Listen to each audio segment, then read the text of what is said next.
শহরের ধোঁয়া আর ট্রাফিক জ্যামে আপনার কি দম বন্ধ লাগছে? চলুন তবে হারিয়ে যাই এমন এক জায়গায় যেখানে লাল ধুলোর পথে আপনার পায়ের ছাপ পড়বে আর কানের কাছে ফিসফিস করে গল্প বলবে অযোধ্যা পাহাড়। আচ্ছা, পুরুলিয়া মানে কি শুধুই পাহাড়? একদমই না। পুরুলিয়া মানে ছৌ নাচের সেই রোমাঞ্চকর তাল, ঝর্ণার শীতল জল আর আদিবাসী গ্রামের সহজ সরল আতিথেয়তা। নমস্কার বন্ধুরা, আমি সৌমেন। আজ আমি আপনাদের নিয়ে যাব পুরুলিয়া। জানবো পুরুলিয়া ভ্রমণের খুঁটিনাটি, কিভাবে এখানে আসবেন, কখন আসবেন, কী কী দেখবেন, গাড়ি ভাড়া, হোটেল, খরচ কেমন, এছাড়াও আপনার কৌতূহলী মনের সকল প্রশ্নের উত্তর নিয়ে আমাদের আজকের প্রতিবেদন। ট্রেন পথে হাওড়া, সাঁতরাগাছি, শালিমার থেকে বহু ট্রেন আপনারা পেয়ে যাবেন, তবে বেস্ট হলো চক্রধরপুর এক্সপ্রেস, যেটি রাত 11:30টায় হাওড়া স্টেশন থেকে ছেড়ে পরের দিন সকাল 6:25 পুরুলিয়া পৌঁছায়। তাছাড়া সাঁতরাগাছি থেকে রূপসী বাংলা এক্সপ্রেস ধরেও যেতে পারেন। ট্রেনের সময়সূচি দিয়ে দিলাম, পজ করে দেখে নেবেন। বাসে যেতে হলে কলকাতার ধর্মতলা, করুণাময়ী, কৃষ্ণনগর, বর্ধমান, মালদা, মেদিনীপুর ও হাওড়া থেকে পুরুলিয়া যাবার বহু বাস সার্ভিস চালু আছে। বাসের ভাড়া ও সময়সূচি দিয়ে দিলাম, পজ করে দেখে নেবেন। কলকাতা থেকে পার্সোনাল গাড়িতে আসতে চাইলে তিনভাবে আপনারা আসতে পারেন। প্রথমত, কলকাতা থেকে কোলাঘাট, খড়গপুর, ঘাটশিলা হয়ে, যেটা দূরত্ব 335 কিলোমিটার। দ্বিতীয়ত ও আমার মতে বেস্ট রুট হলো কলকাতা থেকে ডানকুনি, তারকেশ্বর, কামারপুকুর, জয়পুর, বিষ্ণুপুর, বাঁকুড়া হয়ে পুরুলিয়া যাওয়া, যেটির দূরত্ব প্রায় 252 কিলোমিটার। সেক্ষেত্রে আপনারা ফেরার সময় বিষ্ণুপুর বা মুকুটমণিপুরটাও কভার করতে পারবেন। তৃতীয়টি বর্ধমান, অন্ডাল, রানীগঞ্জ, রঘুনাথপুর হয়ে যেতে পারেন, যার দূরত্ব 291 কিলোমিটার। পুরুলিয়া যেহেতু পাথুর এলাকা, তাই এখানে যাবার বেস্ট টাইম হলো নভেম্বর থেকে ফেব্রুয়ারি মাস। তবে সবুজে মোড়া পুরুলিয়া দেখতে হলে আপনাদের আসতে হবে বর্ষায়, আর পলাশ ফুলে ভরা পুরুলিয়া দেখতে হলে আপনাদের আসতে হবে ফেব্রুয়ারি মাসের শেষ থেকে মার্চের প্রথম সপ্তাহের মধ্যে। শীতকালে পুরুলিয়া ভ্রমণের পর্যটক সর্বাধিক দেখা যায়, সেই জন্য এই সময় হোটেল ও গাড়ি ভাড়ার রেট বেশি থাকে। পুরুলিয়া ট্যুর প্ল্যান সাধারণত 2 রাত 3 দিনের হয়। পুরুলিয়ার দর্শনীয় স্থানগুলি দুটি সার্কিটে বিভক্ত, অযোধ্যা সার্কিট ও গড় সার্কিট। তাই আমি বলবো প্রথম দিন বাঘমুন্ডি এলাকায় থেকে অযোধ্যা সার্কিট ও দ্বিতীয় দিন গড় সার্কিটের কাছাকাছি থাকার জন্য। অবশ্য ধীরে সুস্থে ঘুরতে লাগলে 2 দিন লাগবে অযোধ্যা সার্কিট কভার করতে। পুরুলিয়া ভ্রমণ মূলত অযোধ্যা পাহাড়কে কেন্দ্র করে, তাই অযোধ্যা পাহাড়ের নিচে বাঘমুন্ডি এলাকায় আপনারা থাকতে পারেন। সেখান থেকে অযোধ্যা পাহাড়ের সবচেয়ে ভালো ভিউ পাওয়া যায়। এখানের কিছু হোটেলের ফোন নাম্বার দিয়ে দিলাম। এছাড়াও আপনারা অযোধ্যা পাহাড়ের ওপরে থাকতে পারেন, হিল টপে। কয়েকটি হোটেলের ফোন নাম্বার প্রোভাইড করলাম। অনেকে আবার পুরুলিয়া স্টেশনের কাছাকাছিও থাকেন। এখানে হোটেল ভাড়া কম, কিন্তু গাড়ি ভাড়া বেশি। এছাড়াও আপনারা গড় সার্কিটের সৌন্দর্য দেখতে চাইলে গড় পঞ্চকোট পাহাড়ের পাদদেশে থাকতে পারেন। 2-4টে হোটেলের ফোন নাম্বার দিলাম। এছাড়াও বরন্তি লেকের পাদদেশে কয়েকটি হোটেলের ফোন নাম্বার দিলাম।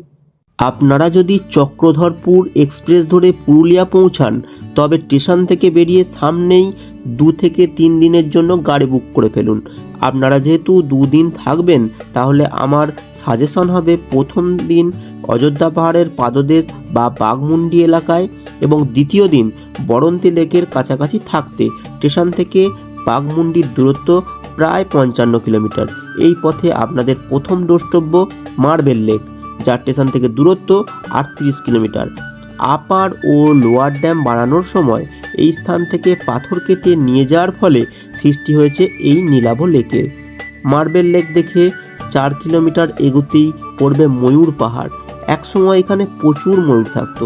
পাহাড়ের চূড়া থেকে চারপাশের সৌন্দর্য খুব সুন্দর লাগে। ময়ূর পাহাড় থেকে আরও 7 কিলোমিটার এগিয়ে দেখে নিন বামনি ফলস, যেটি পুরুলিয়ার সবচেয়ে উঁচু জলপ্রপাত। এখানে আসতে গেলে 500টি সিঁড়ি নামতে হয়।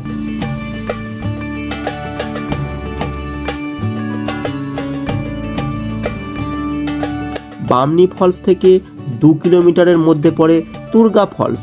এটি পুরুলিয়ার দ্বিতীয় বৃহত্তম ফলস। এটি দেখতে 300টি সিঁড়ি অতিক্রম করতে হয়। তুর্গা ফলস থেকেই তৈরি হয়েছে তুর্গা ড্যাম, যা পুরুলিয়ার কৃষি ও পর্যটন শিল্পের অন্যতম কাণ্ডারি। ফলস ও ড্যাম দেখে আপনারা পৌঁছে যান লহরিয়া শিব মন্দিরে। স্থানীয়দের থেকে শোনা যায় এই মন্দির খুব জাগ্রত। শিবরাত্রির সময় এখানে খুব ধুমধাম করে ছৌ নাচ, যাত্রাপালা অনুষ্ঠিত হয়।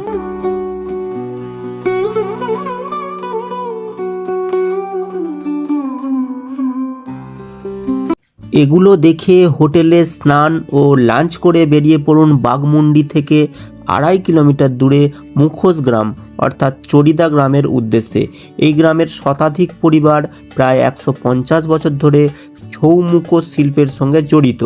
সেই কারণে এই গ্রামের আর এক নাম মুখোশ গ্রাম। আপনারা এখানে ছোট বড় ছৌ মুখোশ, গালার চুড়ি ও ডোকরা শিল্পের নিদর্শন দেখতে পাবেন। এখান থেকে আপনারা নিজের এলাকায় ছৌ নাচের অনুষ্ঠান করানোর কন্ট্যাক্টও করে নিতে পারেন। এরপর চলে আসুন পাখি পাহাড় দেখতে। চড়িদা থেকে প্রায় 15 কিলোমিটার দক্ষিণে একটি পাহাড়ের গায়ে চিত্রশিল্পী মহাশয় চিত্র দে পাথরে খোদাই করে 58টি পাখির চিত্র এঁকেছিলেন। সেই থেকে এই পাহাড়ের নাম পাখি পাহাড়। আপনারা এখানে পাহাড়ের গায়ে বিভিন্ন প্রজাতির পাখির ছবি খোদাই করা দেখতে পাবেন। পাখি পাহাড় দেখে আপনারা চলে আসুন ওই দিনের শেষ গন্তব্য আপার ও লোয়ার ড্যাম দেখতে। বামনি ফলসের জলকে পাম্পের সাহায্যে লোয়ার থেকে আপার ড্যামে পাঠিয়ে টারবাইনের দ্বারা জলবিদ্যুৎ তৈরি করা হয়। আপার ড্যাম থেকে দূরে পাহাড়ের কোলে সূর্যাস্তের ভিউ অসাধারণ লাগে। সেই জন্যই এই ভিউ পয়েন্টটি লিস্টের শেষে রাখা হয়েছে।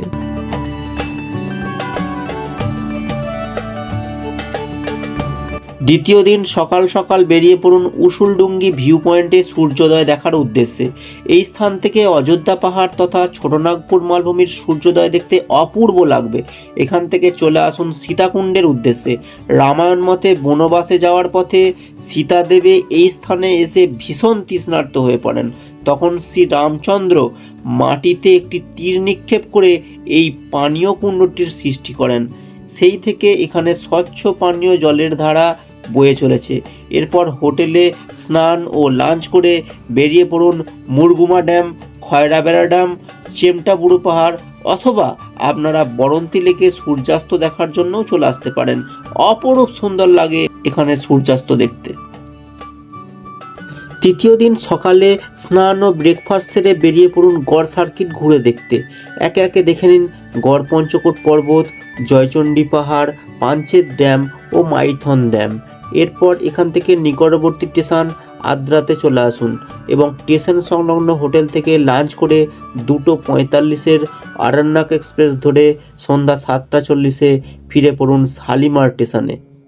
পুরুলিয়া ট্যুর কম খরচে করতে গেলে 4 জন অথবা 8 জনের গ্রুপ করে ঘুরতে হবে। খরচ প্রায় জনপ্রতি 4000 টাকা করে পড়বে, খাওয়া দাওয়া, সাইট সিন, গাড়ি, হোটেল সব কিছু সমেত। অবশ্য এই রেট সিজন অনুযায়ী আপ ডাউন হয়, আপনারা নিজেরাই ঘুরতে পারবেন। পুরুলিয়া ট্রেন পথে গেলে বরাভূম স্টেশনে নামবেন। এখান থেকে বাঘমুন্ডির দূরত্ব কম, স্টেশনের বাইরে গাড়ির স্ট্যান্ড আছে, দরদাম করে গাড়ি বুক করবেন। এখন তো পুরুলিয়া ট্যুরে অধিকাংশ হোটেল স্টেশনে গাড়ি পাঠিয়ে দেয় তাদের সঙ্গে প্যাকেজ করে নিলে, তবে সেক্ষেত্রে খরচ একটু বেশি পড়বে, কিন্তু কোনো হেডেক থাকবে না। তবে দেখে শুনে হোটেল বুক করবেন।